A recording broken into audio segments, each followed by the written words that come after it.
Why does EBBSA happen? Some levels of anxiety are normal. However, children experiencing emotionally based barriers to school attendance may have heightened levels of anxiety, which impact on their functioning and school experiences. Our natural way of dealing with anxiety is through avoidance. However, the relief gained is only a short term measure because the next time we are in the same situation, it can lead to increased anticipation of the event. This is called the avoidance cycle and leads to increased growth of anxiety. Anxiety is not the only cause of EBSA. It could be linked to low mood, depression, neurodiversity, and contextual factors such as the school, family, and community. EBSA happens when stress exceeds support, when risks are greater than resilience, and when pull factors that promote school non attendance overcome the push factors that encourage attendance. Multiple risk factors from various sources can contribute to the complex interplay resulting in EBSA behaviours over time. The factors are not isolated within the child.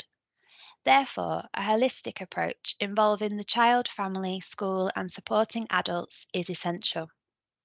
We created the EBSA support logo with the Venn diagram to represent collaboration of the child, home, and school, surrounded by a heart showing the kindness and empathy needed. 4 functions of EBSA. Children and young people miss school for a variety of reasons, as a voluntary or involuntary response to personal, family, school, or wider environmental factors. It is important to inquire about the whys involved when children and young people are experiencing difficulties engaging with education, and the 4 functions can help to do this. The first function, to avoid school related stresses. This is often linked to how the child feels about themselves and their specific experiences of fear and anxieties. Those worries may come around the environment with noise, crowds, negative mood linked to school activities, or anxiety linked to school activities, sorry. The social times, so it could be having to work with groups, those break and lunchtime periods, which are sometimes called those unstructured times in the school day. Transitions, so primary to secondary school is one of the main transitions in a young person's education. Those transitions between lessons and that time to and from school as well. The second function, to avoid social situations and activities. So this involves social anxieties and those worries around appraisal from others. So it might be there could be situations with challenging interactions with peers and feeling isolated or disconnected from their peers, not belonging to a group or feeling like they're not belonging to a group or to the school as a whole. Those evaluative situations, which could be examination periods, the Key Stage 2 SATs, GCSEs, etc. Times when they need to speak aloud in class and asking questions, reading aloud, and for some children, PE lessons can be a difficult time as well. And the third function, to gain needed attention and connection. So this can be linked to separation anxiety and the need for parent-carer contact. So it might be that young people prefer that time at home with family members for a variety of different reasons, and it could link with separation anxiety. It could be that their main carers have some physical illnesses or mental illnesses, and there could be some worries about not being with that person. And the fourth function is to engage in preferred activities. And this could be that by not engaging with their education, it could be that they were enjoying watching television, playing video games, and spending time with friends or family, which can seem like not valid reasons for going to school. However, it depends on what the function of that behaviour um, is. So, for example, if they're wanting to engage in preferred activities of spending time with friends and family because it links to situations at home with their family member's health or situation, then it's seems a very natural reaction to wanting to spend all of that time with them. For example, another example, playing video games can seem like quite an easy barrier to overcome. However, it can really depend on what the function of that time on the video games can be, and what support is that activity providing for that young person. So it's really beneficial to withhold any judgment while exploring the situation around the young person, their family, and the holistic view is just vital in these situations.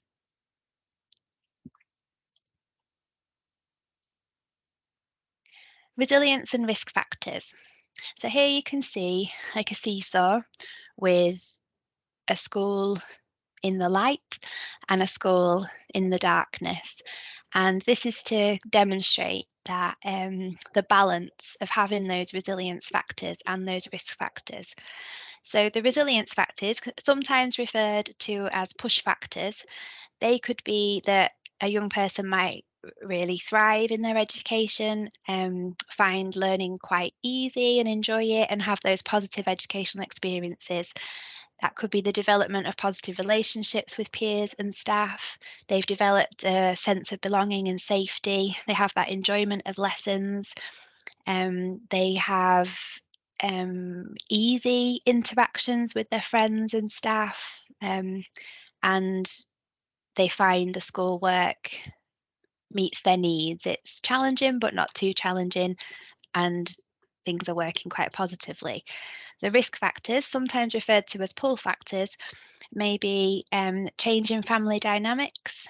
The family member may be unwell, separation anxiety, bereavement, bullying. There could be problems with friendships, peers, and staff, and those academic pressures. So it could be during those examination times.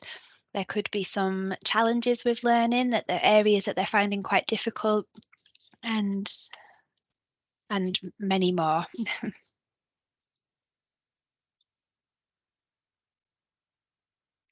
Contextual risk factors. So carrying on from those risk factors, it's really important to recognise the stresses and the risk factors that, and recognising those can help families, schools and services to identify those children that are at risk of EBSA. So these barriers to engagement are multifaceted, they're complex, and they often overlap. And they can really provide an understanding of the underpinning difficulties that affect the child at potentially all areas of their life. So the risk factors can be around the school ethos and the environment. The young person may feel unsafe, experience bullying, not feel valued, lack sense of belonging. They may have poor relationships with the teaching staff and experience sensory overload. And then in the curriculum, teaching and learning, they might consider lessons to be boring. They may not feel supported academically, perceive learning tasks to be unachievable, lack opportunities to experience success. And lots of research shows that those transition points in going to school up to reception, foundation stage 2, and then from year 6 to year 7 um, can also be difficult periods if not well supported. Parent care attitudes. So it's really important for families to have that interest in their child's academic lives and their lives at school. And if there isn't that interest, then that can be a difficult factor as well. A disciplinary approach to non-attendance, a poor relationship, difficult interactions, and conflict with school professionals. So if the young people are hearing and seeing the difficult relationships that are there or are beginning between the family and the school, that can produce as a barrier. Have experienced, and families and the parents and carers may have experienced difficulties with their own education. And in the family and community side, they may have experienced high levels of conflict within the home. The parents and carers may struggle to care for their children adequately, and they might live with parents and carers with mental health issues.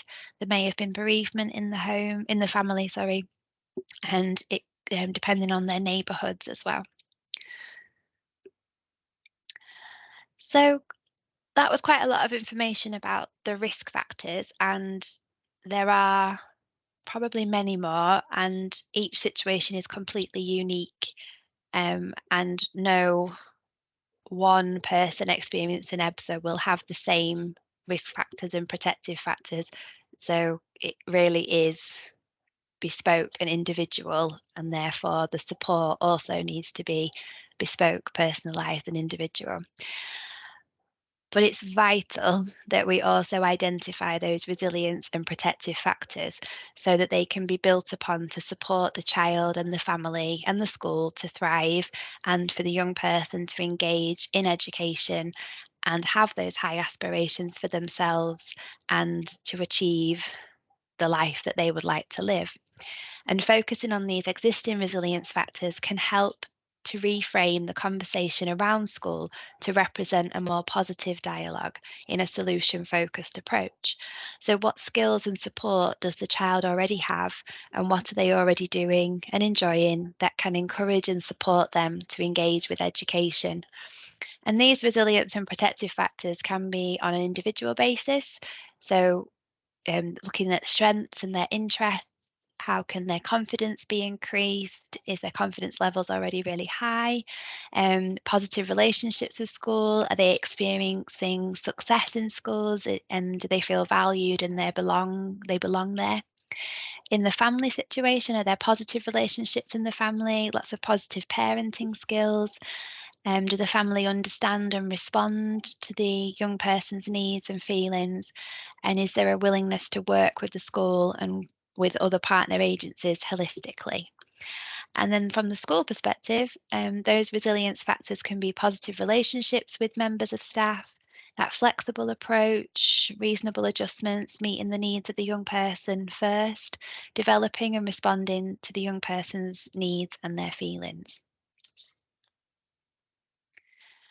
Here you can see a few pictures, and this is a 14-year-old girl who has powerfully illustrated the risk and resilience factors affecting her engagement with education. She says that her feelings are like a whirlwind where she is not in control and that the school is not a safe place. She's represented that with a tornado spiral. She worries something bad might happen, which is represented by a fire. She sees school as having lots of people in it, but she is on the outside and that people are making fun of her. And she's represented this with a circle with lots of people drawn inside. And then on the outside of the circle is her with a sad face, and she's written me on the on above it. She has also indicated that she feels she is not doing well with her work and she loves being at home. She indicates not doing well with her work by a piece of paper with lots of words written on saying like wrong, must do better. And she loves being at home by having the house within the heart. Creative activities like this can be very effective in helping young people to share their thoughts and their feelings. And there's more on that in our third video. Here is an example of the risk and resilience factors at each level for a young person. So on the left-hand side, we've got the child, and in the bold writing are the resilience factors. So I have future goals and aspirations. I want to be at school. I enjoy being outdoors and football. And the risk factors are struggles with sleep, sensory sensitivities, feels unwell when he thinks about school and shows physical anxiety signs. And then home is in bold, feels safest at home, has the support of his family, feels able to share his feelings at home. And the risk factors, separation anxiety, struggles with relationship with siblings, experiences behaviour that challenges at home, worries about going to school when inside the family home. And then the school factors, the resilience factors are I believe teachers care about me, I enjoy learning, I love geography and can name every flag in the world.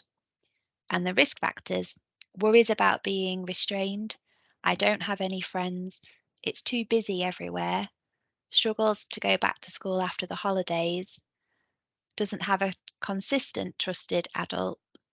I can't talk about my feelings. I don't like break and lunch times. We've put that in there so that you can see how that interplay of factors within the child, the home, and the school, the resilience and the risk factors, can come together in a concise way to share with everybody that works with that young person and the family, to show all of the different things that are happening around that child and that are affecting their engagement with education.